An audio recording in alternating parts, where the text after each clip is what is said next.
The government said that they were going to be closing migrant hotels.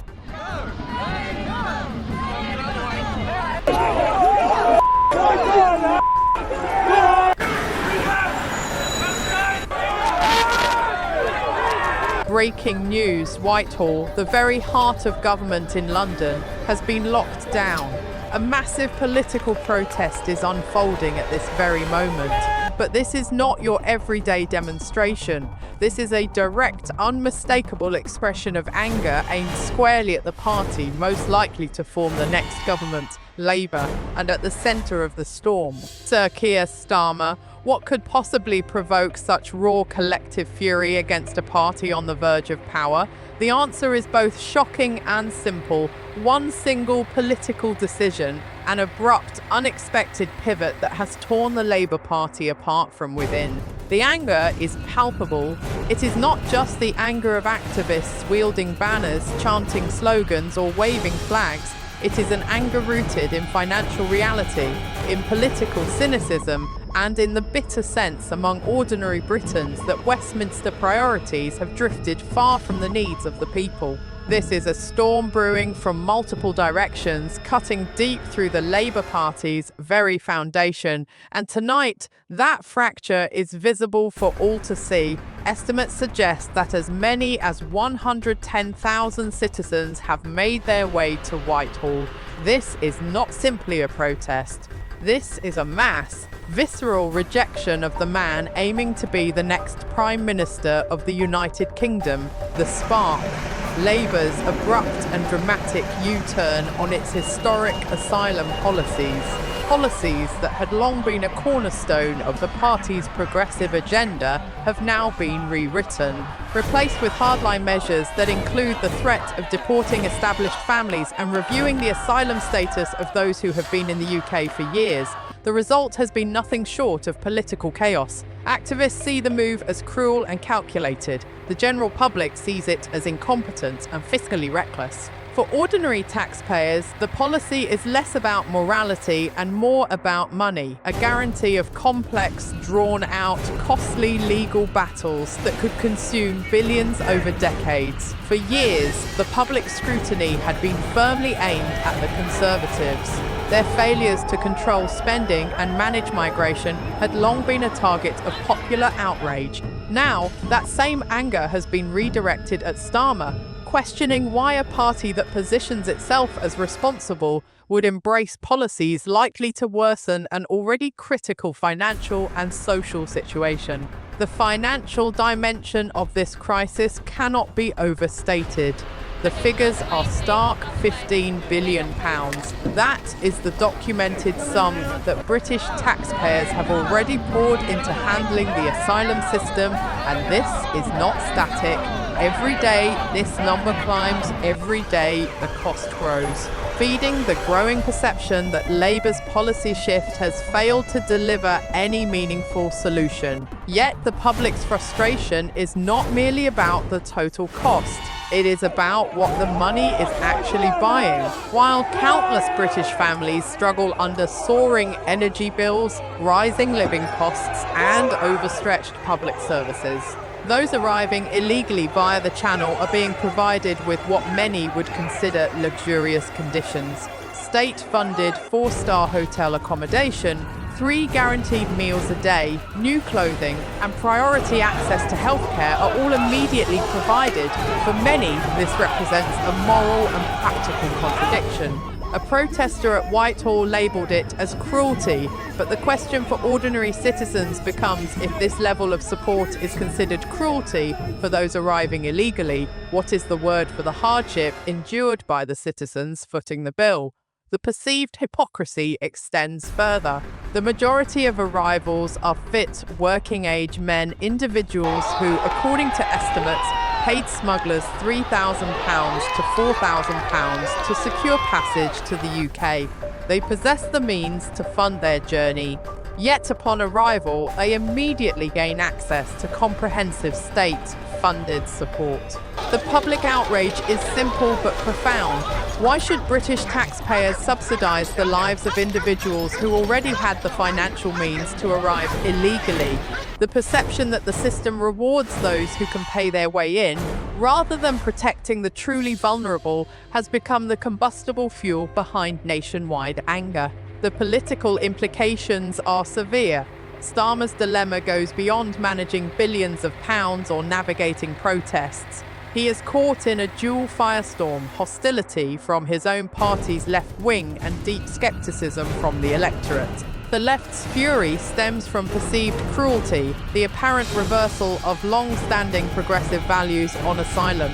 Meanwhile, ordinary voters' distrust comes from Labour's historical stance, which they see as overly idealistic, open-ended support for immigration, and fundamentally detached from the practical realities of the country. The public sees Starmer's hardline pivot as a veneer, a temporary political fix intended to maintain migration growth under the guise of firmness. At the heart of the crisis is an emotional truth: charity begins at home. As domestic hardship intensifies, driven by inflation and stagnant wages, the British public feels morally aggrieved that their own needs are being overlooked in favour of extending comfort to others. Cuts to public services and rising taxes are compounded by the perception that money is being channeled elsewhere, into a system that offers luxury to those who arrive illegally. The public's frustration is magnified by Labour's proposed solution to review asylum status after 5, 10, or even 20 years. Critics warn this is less a decisive policy and more a lawyer's dream. By creating years of uncertainty and constant threats of deportation, the policy ensures a permanent, expensive cycle of legal challenges, turning what should be a temporary sanctuary into a costly, indefinite limbo. The attempt to sound tough is seen not as leadership, but as an insurance policy for political survival. Prolonging public expense and social instability, legal complexity compounds the crisis. Britain's current asylum system is a labyrinth. As Baroness Foster highlighted, the framework is so convoluted that even when areas are no longer considered war zones, scheduled deportations can be stalled indefinitely by legal challenges. While human rights protections are essential, they have been weaponized, creating dense, bureaucratic barriers that prevent decisive action. This legal quagmire transforms asylum from a temporary humanitarian solution into a permanent, expensive battlefield, leaving the government powerless to enforce meaningful change. Control has effectively shifted to the courts and, at times, to those exploiting loopholes. Regardless of party, Westminster has failed to create a clear, enforceable structure that defines who stays and who leaves. The fallout is political as well as legal. Labour's hardline pivot infuriates the left while presenting a strategic challenge to the Conservatives. For over a decade, Tory governments failed to secure borders effectively. Now Starmer, despite his party's liberal history, appears to offer a more controlled, fiscally conscious approach, forcing Conservative candidates to confront uncomfortable questions from their constituents. Could Labour, a historically progressive party, now be seen as more competent in controlling migration than the Tories? Public anger is rooted in three converging crises: financial recklessness, billions spent on asylum with no decisive results; systemic contradictions, fit, resourceful men arriving illegally but immediately eligible for full state support; moral inversion, domestic hardship ignored while international charity is prioritised. Until the government establishes clear, enforceable rules that prioritise British taxpayers and delivers prompt resolutions, protests like those at Whitehall will continue to flare.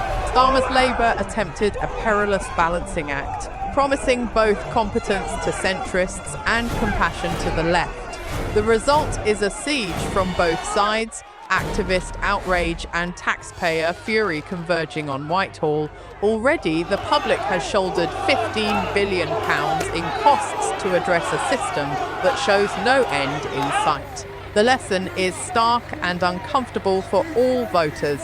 When politicians pursue policies that sound tough but are financially irresponsible, they are prioritizing political survival over practical solutions by guaranteeing endless legal battles, prolonged uncertainty, and delayed closure. The burden of failure inevitably falls on the honest working families of the United Kingdom. The confrontation from initial protest to soaring costs comes down to a single question of national priority, one that British taxpayers must confront directly. Should charity begin at home? The numbers are clear, the hardships are real, and the cost of continued inaction is escalating. Are you willing to pay more tax next week, next month, or next year to fund a system that repeatedly fails to serve the people of this nation? The events outside Whitehall over the past hours reveal the unvarnished truth about UK politics. Starmer's Labour tried to navigate a knife edge between competence and compassion and failed spectacularly.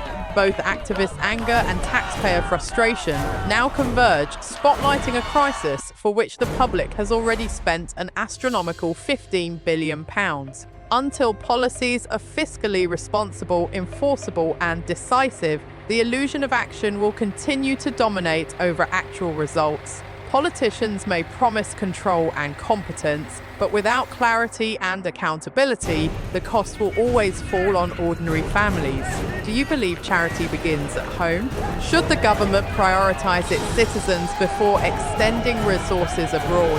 Are you prepared to continue funding a broken system? The debate is ongoing and your voice matters. Comment below, join the discussion, like this video, and subscribe to ensure you never miss our next investigation into the reality behind Westminster's priorities and the true state of British politics. The protest, the costs, the moral contradictions, they are all pieces of the same story, a nation demanding clarity, accountability, and leadership. And for Labour, the stakes could not be higher.